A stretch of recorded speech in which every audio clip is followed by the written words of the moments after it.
Hello दोस्तों, पिछले video में हमने ये देखा कि whether we are gym goes और not, we have to give at least 50 to 60 gram protein per day to our body. अगर आपने वो वीडियो नहीं देखा है तो मैंने ऊपर लिंक दिया है, पहले आप वो वीडियो देखिए, उसके बाद आप ये वीडियो पे आ जाइए। जिन्होंने देखा है उनके लिए हम आगे बढ़ते हैं। तो दोस्तों, अगर ये 50 to 60 ग्राम मिनिमम प्रोटीन आपके बॉडी को आपको देना है and if you are vegetarian, तो आप ऐसा कौन सा फूड खाएं जिससे आप आपके बॉडी को 50 से 60 ग्राम प्रोटीन आप दे सकते हो, इसके बारे में हम आज बात करेंगे। तो जिन्होंने अभी तक ये चैनल को सब्सक्राइब नहीं किया है तो जल्दी इसे सब्सक्राइब करें ताकि आपको ऐसी फिटनेस रिलेटेड वीडियोस मिलती रहे। दोस्तों, जो लोग नॉन वेजिटेरियन हैं वो लोग एग्स खा के, फ़िश, चिकन, मटन खा के वो लोग उनका प्रोटीन का जो रेशो है वो कवर अप कर सकते हैं। But those who are vegetarian, what about them? क्या ऐसा कोई फूड है जो खा के उनका रोज़ का 50 से 60 ग्राम प्रोटीन कवर अप हो जाएगा? ऐसे काफ़ी सारे फूड्स हैं वेज में जो खा के वो ये उनका प्रोटीन का रेशो है वो बढ़ा सकते हैं। तो आज हम बात करते हैं उन वेजिटेरियन फूड के बारे में। दोस्तों, इंडियन फूड जो है उसमें दाल ज़्यादा यूज़ होती है। तो आइए देखते हैं कौन से दाल में से हमें कितना प्रोटीन मिलता है, कितना कार्बोहाइड्रेट्स मिलता है और कितनी कैलोरीज मिलती है। तो शुरू करते हैं हम चना दाल से। तो चना दाल, दोस्तों चना दाल जो है उसमें से आपको 100 ग्राम खाओगे तो उसमें से 4 ग्राम प्रोटीन आपको मिलेगा, कार्बोहाइड्रेट जो है वो 12 ग्राम मिलेगा और 100 ग्राम में से आपको 100 कैलोरीज आपको मिलेगी। जो भी मैं आगे आपको एक एक प्रोडक्ट्स बताऊंगा वो 100 ग्राम का कैलकुलेशन मेरा रहेगा। तूर दाल जिसमें से आपको 5 ग्राम प्रोटीन मिलता है और कार्ब्स आपको 12 ग्राम मिलते हैं, कैलोरीज आपको 80 ग्राम्स मिलती है। जैसे ग्रीन पीज, वटाना जिसको बोलते हैं, हरा वटाना, वो अगर आप खाते हो तो 100 ग्राम में से आपको 7 ग्राम प्रोटीन मिलेगा, 15 ग्राम कार्ब्स मिलेंगे और अराउंड 90 to 95 कैलोरीज इसमें से आपको जाएगी। लेकिन ग्रीन पीज में से आपको फाइबर भी अच्छे क्वालिटी में मिलता है, that is around 8 to 10 grams. उसके बाद करते हैं मेरा फेवरेट राजमा। राजमा अगर आप 100 ग्राम खाते हो तो उसमें से आपको 23 ग्राम तक प्रोटीन मिलता है, बट में से कार्बोहाइड्रेट जो है वो भी 60 ग्राम्स जाती है और कैलोरीज जो है वो 340 कैलोरीज। अगर 100 ग्राम सब्जी अगर आप राजमा की खाते हो तो 340 कैलोरीज मिलती है और फाइबर जो है, फाइबर 15 ग्राम्स आपके बॉडी को मिलती है। उसके बाद आता है मूंग। मूंग में 24 ग्राम्स प्रोटीन रहते हैं, कैलोरीज 340 कैलोरीज। उसमें से फाइबर बहुत अच्छे मिलते हैं, 16 grams if you are having 100 gram. मटकी, मटकी में से 24 gram protein. It's a same nutritional fact like मूंग, लेकिन मटकी में फाइबर्स बहुत कम होते हैं कंपेयर टू मूंग। उसके बाद आता है उड़द। उड़द की दाल हमारे खाने में बहुत रहती है इंडियन फूड में, उसमें से आपको 25 ग्राम प्रोटीन मिलता है and calories the same 340 to 350 calories आती है। उसके बाद आता है मसूर।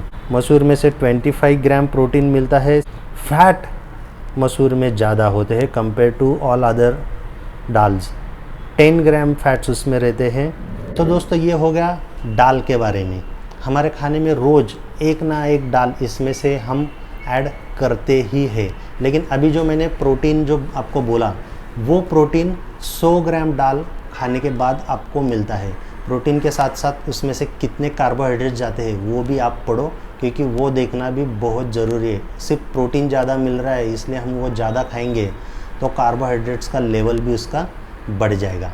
तो दोस्तों, अब हम बात करते हैं कुछ वेज के फेवरेट बाकी के प्रोडक्ट्स के बारे में।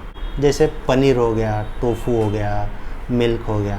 तो चाहिए उनमें कितना प्रोटीन है, कितने कार्बोहाइड्रेट्स है और उसमें से कितनी कैलोरीज आपको मिलती है, उसके बारे में थोड़ा सा जान लेते हैं। दोस्तों, हम सबसे पहले बात करते हैं टोफू के बारे में। टोफू जो होता है ये सोया मिल्क से बनता है। उसमें 17 ग्राम प्रोटीन होता है, सिर्फ 3 ग्राम कार्ब्स रहते हैं और 8 ग्राम फैट्स रहते हैं। कैलोरीज की बात करें तो उसमें 140 to 150 कैलोरीज आपको 100 ग्राम टोफू में से मिल जाती है। वहाँ पे बात करते हैं हम पनीर की। पनीर ये गाय या भैंस के दूध से बनती है, उसमें से 18 ग्राम प्रोटीन आपके बॉडी को मिलता है। कार्बोहाइड्रेट्स 1.5 to 2 ग्राम, और फैट जो है उसमें से 20 ग्राम आपको फैट मिलते हैं। लेकिन अगर बात करें हम कैलोरीज़ की, जहाँ पे टोफू से आपको 140 to 150 कैलोरीज़ मिलती है, वहीं पे आपको पनीर से 250 से लेके 260-270 तक आपको कैलोरीज़ मिलेंगी। तो those who are calorie conscious, उन्होंने टोफू खाना ज़्यादा प्रीफरेबल रहेगा। तो ये अब हम बात करते हैं मशरूम के बारे में। मशरूम 100 ग्राम अगर आप खाते हो तो उसमें से आपको 5 ग्राम प्रोटीन मिलता है और सिर्फ 30 कैलोरीज कवर होती है। और दोस्तों, आपको किसी को पता नहीं होगा, मशरूम में अच्छा खासा पोटेशियम रहता है। पोटेशियम 450 mg पोटेशियम मिलता है। पोटेशियम से ब्लोटिंग कम होता है, बॉडी वाटर रिटेन नहीं करती है। तो mushroom is the best option for fat loss. दोस्तों, अब हम बात करते हैं मिल्क के बारे में, जो बचपन से हम पीते आ रहे हैं। दोस्तों, काऊ मिल्क, 1 कप काऊ मिल्क में से आपको 8 ग्राम प्रोटीन मिलता है। वहीं पे आपको कार्बोहाइड्रेट जो है वो 11 ग्राम्स तक मिलते हैं और फैट 10 ग्राम मिलते हैं। और अगर कैलोरीज़ की बात करें तो 1 कप में से आपको 160 to 170 कैलोरीज़ आपके बॉडी को मिलती है। वहीं पे बफेलो, भैंस का दूध, उसमें से आपको 10 ग्राम प्रोटीन, 12 ग्राम कार्ब्स और फैट जो है वो 15 ग्राम्स आपको मिलती है। तो 280 to 300 calories from 1 cup, that is very high calorie. It's a very high calorie food. Soya chunk 100 ग्राम अगर आप खाते हो तो उसमें से around 50 to 55 gram of protein you can get. लेकिन वहीं पे भी आपको कार्बोहाइड्रेट्स अगर आप देखोगे तो 33 ग्राम्स कार्ब्स आपको मिलेगा। और कैलोरीज़ की बात करें तो 350 से लेके 360-370 तक कैलोरी आपको मिलेगी। फाइबर उसमें से बहुत अच्छे क्वांटिटी में मिलता है, 13 to 15 ग्राम। दोस्तों, सोया चंक में से बहुत ही अच्छा क्वालिटी का प्रोटीन, बहुत अच्छी क्वांटिटी का प्रोटीन आपको मिलता है। If you are vegetarian, 100 gram food खा के 50 ग्राम प्रोटीन सोया चंक छोड़ के किसी भी प्रोडक्ट से आपको मिलने वाला नहीं है। I am talking about the solid food. Okay, तो सब उसे फादर ऑफ ऑल प्रोटीन्स बोलते हैं, लेकिन मैं उसे मदर ऑफ ऑल प्रोटीन बोलता हूँ, इसलिए क्योंकि ज़्यादा सोया अगर आप खाते हो तो उससे ladies hormone, that is called oestrogen बढ़ने के चांसेस बहुत होते हैं। तो जब भी हम डाइट डिज़ाइन करते हैं for those who are vegetarian, तो हम ये एक बार ज़रूर सोचते हैं कि सोया कितना उनके डाइट में रखना है। ज़्यादा अगर सोया खाएंगे और उनके इस्ट्रोजन की लेवल अगर बढ़ेगी तो काफ़ी सारी दिक्कतें मेल्स को आ सकती है।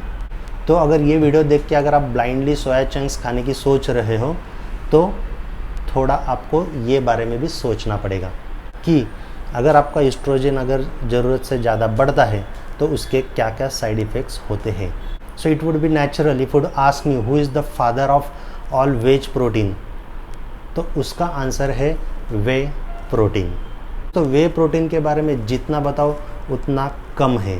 दोस्तों, सबसे पहले मैं ये बता देता हूँ कि मैं किसी भी फूड या किसी भी प्रोडक्ट का ब्रांडिंग करने यहाँ पे नहीं आया। जो भी रियल है वो आपके सामने मुझे रखना है, आपको उसे लर्न करना है और आपको उसे फॉलो करना है इफ़ यू लाइक इट। तो हम ग्राउंड लेवल पे काम करने वाले लोग हैं। रोज़ स्टूडियो में हज़ारों क्लाइंट्स आते हैं, उनके हज़ारों प्रॉब्लम्स होते हैं, वो हमें सुनने पड़ते हैं, उनको हमें रिजॉल्व करना होता है।